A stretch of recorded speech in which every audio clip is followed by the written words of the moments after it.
Greetings and welcome aboard to the Heavy Metal Truckers. We are your hosts, I am Pincushion and this is Doppler.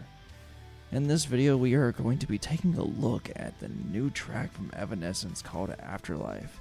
Now, I don't know if this is actually going to be on another upcoming album or what, because this was written specifically for apparently the new Devil May Cry series on Netflix, so don't know if it was just like a special contract or it's going to be, in, like I said, in a potential upcoming album. We'll just have to see what comes about all this.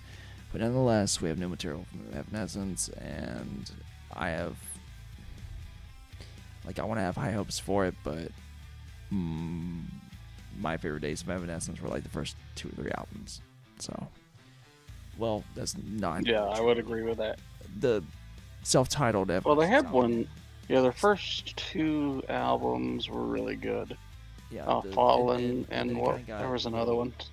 And then it got a little interesting afterwards. But then I think around 2010, whenever the self-titled was released, which had What You Want on it, that was really good. Oh, they had an album. One of their most recent ones was really good. Yeah, I was actually surprised. Although it still was a little softer for my taste, but I can't expect Fallen every time. Yeah. All right. Well, we're going to go ahead and get into this, guys.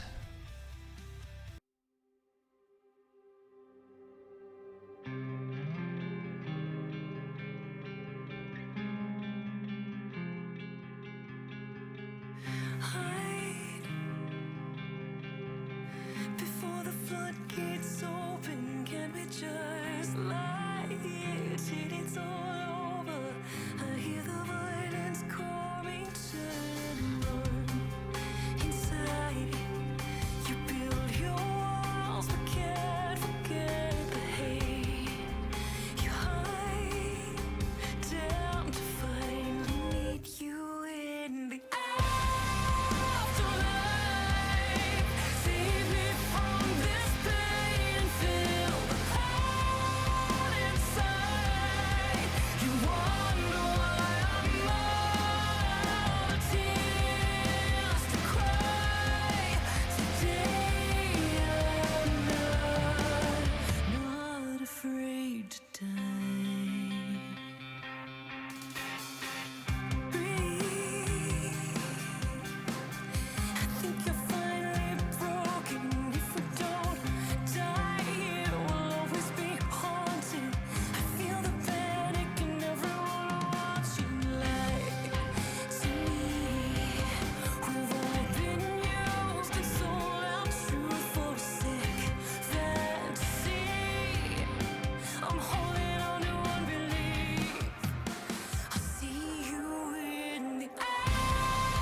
My God, they were slapping the shit out of that vocal compressor.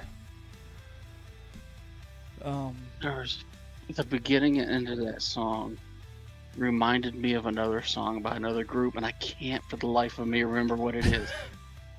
Okay, first off, that as well, but I completely forgot that they grabbed Emma Zell from Sick Puppies to be a bassist. I completely forgot about that. Yeah, one thing, I can't remember the dude's name, one of the founding members of Evanescence. Since he's left, they really haven't been the same. They well, I can't remember his name. was it I think it was a guitarist. Yeah, I think he was. I can't remember his name though. They're But he was one of the founding members. one of the. No. No, it was shit. I'm thinking about her brother that died because I was like, wait, didn't he die? But no. No. This guy didn't die. I'm thinking about her brother that died, and it really messed her up. Yeah, I can't remember. But it's for the life of me, I can't remember that song. No, Or it's her that brother or song best that it friend? sounds like. Oh, I know what it reminded me of. Hmm. At least the tone that it had. It reminded me a little bit of Aerials from System of a System Down. Yeah. It had that vibe, but like in the beginning, whenever I heard the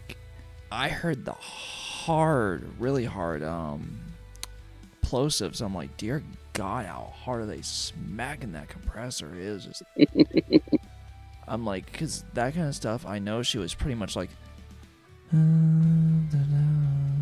just being like very soft, and they had to raise it up and just Mm-hmm.